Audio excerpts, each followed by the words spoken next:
Le ciel brille de la première lumière du matin. Moïse se tient seul au sommet rocheux du mont Sinaï, regardant la nuée épaisse qui tourbillonne au-dessus. Un grondement sourd remplit l'air, alors que la présence du Seigneur descend, à nouveau. Moïse, fils d'Amram, serviteur du Très-Haut, retourne vers moi et taille 2 tables de pierre comme les premières. Sur elles, j'inscrirai à nouveau mes commandements. Soudain, la lumière divine s'intensifie, et les mots des 10 commandements commencent à s'inscrire dans la pierre. Des étincelles scintillent, tandis que les lettres sacrées prennent forme. Moïse se protège les yeux, mais ne se détourne pas. Les gens ont vu mon jugement, et pourtant je suis miséricordieux.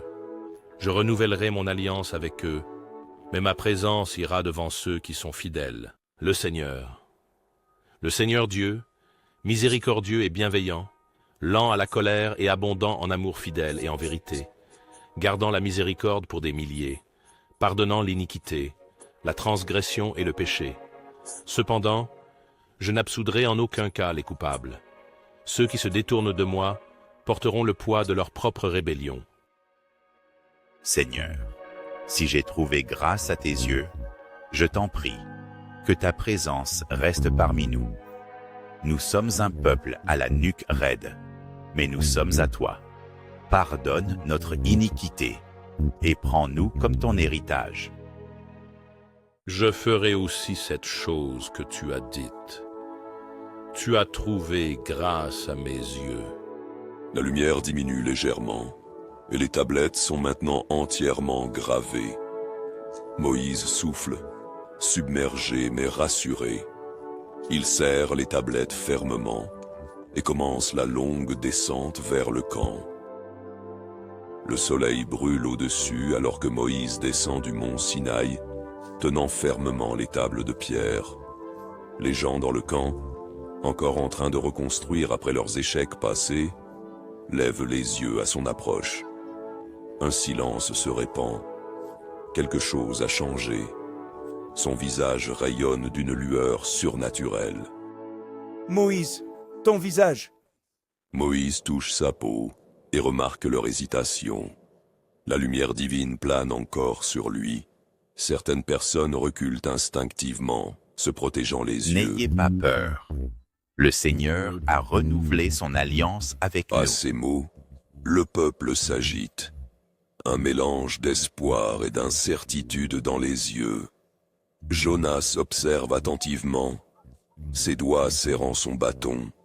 Le veau d'or a disparu, les cendres se sont dispersées, mais le poids de ce qui s'est passé demeure chez certains. Ce sont les paroles du Seigneur, inscrites de sa propre main. Il est miséricordieux et lent à la colère, mais il ne marchera pas parmi nous, à moins que nous ne nous tournions entièrement vers lui. Obéirez-vous à ses commandements?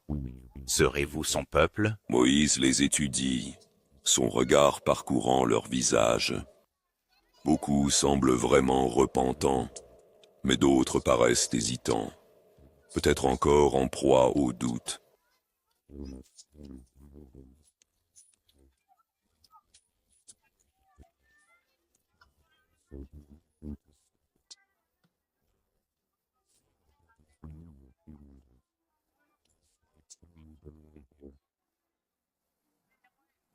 Écoutez donc ceci.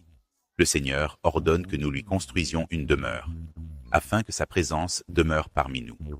Chaque cœur bien disposé doit apporter une offrande, de l'or, de l'argent, du lin fin, du bois, tout ce que chacun peut donner librement pour la demeure du Une Très-Haut. vague parcourt la foule.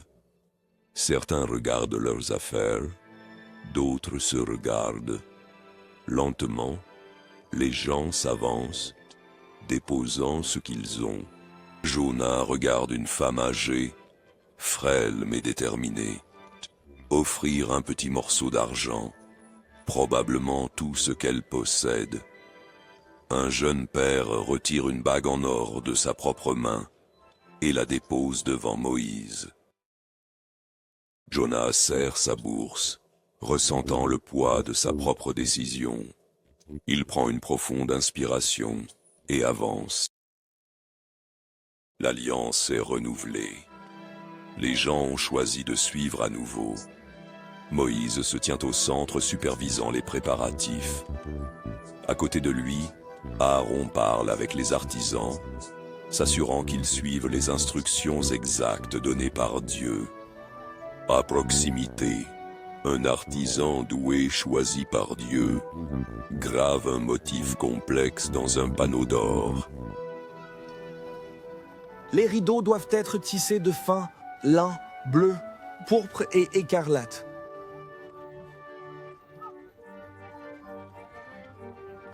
C'est la demeure du Seigneur, et mes mains la façonnent.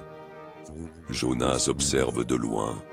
Appuyé sur son bâton, il voit l'arche de l'Alliance en cours de planification, des chandeliers en or en train d'être façonnés, et des ouvriers préparer soigneusement l'autel sacré de l'encens. C'est différent de tout ce qu'il a jamais vu. Tu ne l'as pas fait Ne aujourd'hui. pouvaient pas parler. Ils étaient prêts à te suivre. Ils ont fait leur choix. Je ne sais pas si j'appartiens ici. Le Seigneur n'appelle pas seulement les forts. Il appelle ceux qui sont prêts. Écouteras-tu?